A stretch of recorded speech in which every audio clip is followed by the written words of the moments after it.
So if they had telephones then, the phone would ring from Abraham Lincoln to Jefferson Davis in the South and say, President Davis, this is President Lincoln, and we need what you have.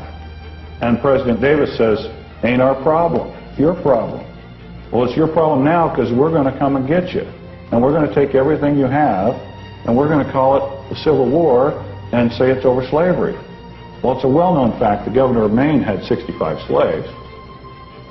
So it wasn't over slavery. It wasn't slavery. I mean, that's a nice history thing, but that's just another rewrite of history. But it was a commerce. It was commerce. It's always about money.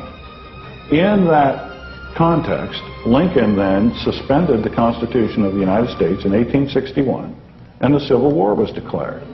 Now, with that suspension comes in what we now know as executive orders. If you trace back executive orders, the first one was written in 1861. The only way they can write an executive order then and now is if the Constitution of the United States is suspended. So, therefore, we come back modern day. If you mention your constitutional rights one more time in my courtroom, I'm going to put you in jail for contempt, because there is no such thing. Okay? So now we need a new pledge. Lincoln, to his credit, figured it out, I believe, before the end of his term. And that's why he was killed. First thing he did was print greenbacks. And he was going to repudiate the debt and issue currency of the United States with no interest.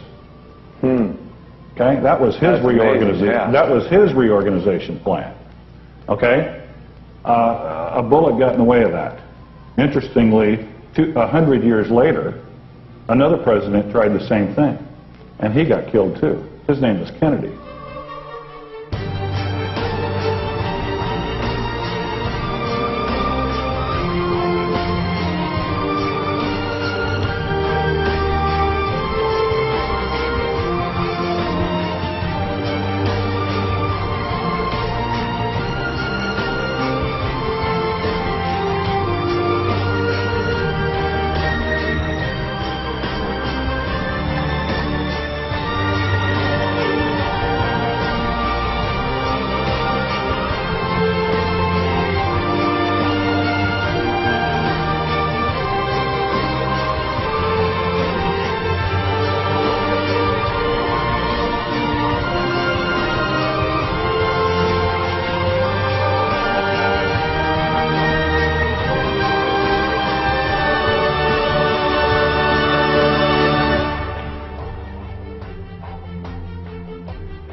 That's how all that ties together.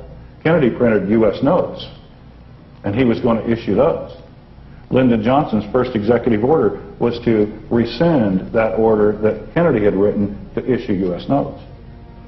Now, if you go then to 1860 and 61, we got to make a new pledge. We pledge all the assets of the South. And in that comes the ratification of the 14th Amendment. In 1871, there's a government called, a corporation called the Government of the District of Columbia, February 19th, 1871. In 1878, the name of that corporation is changed to the United States.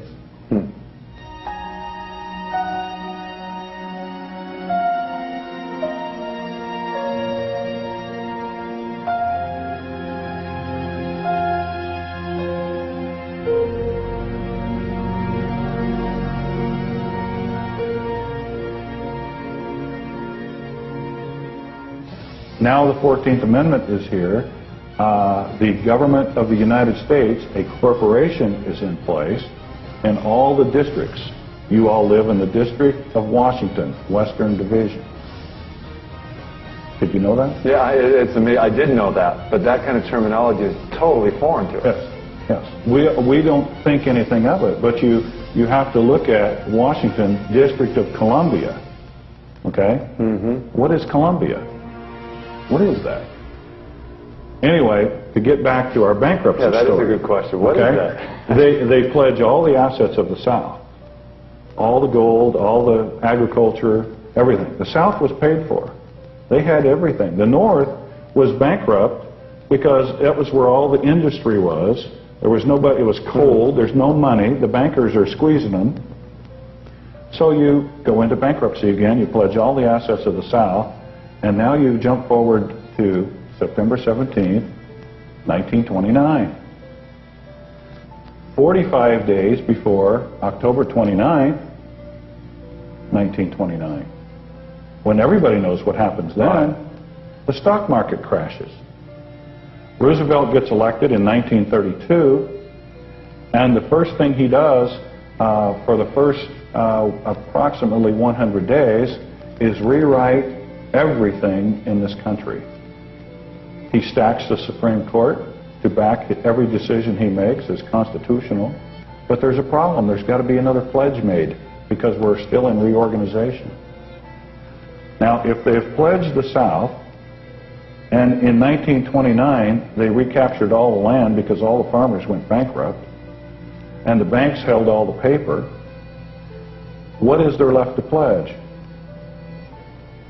The only thing left is the people, is the people, is the people, is the people, is the people, is the people.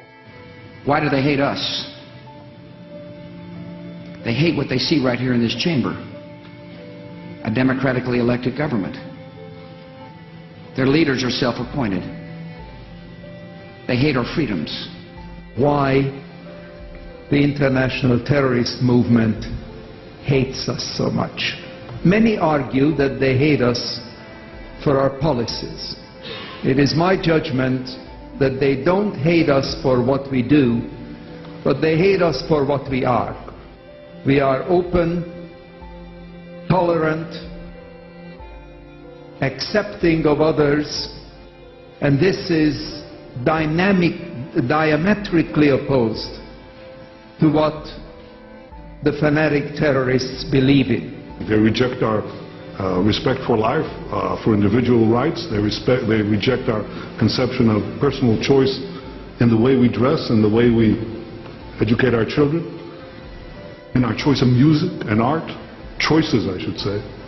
It's a completely different world outlook, and therefore you're absolutely right when they say that they hate the West, not for what it does, but for what it is. It is. We are a target because of who we are and how we live, our society, our diversity, and our values. Values such as freedom, democracy, and the rule of law.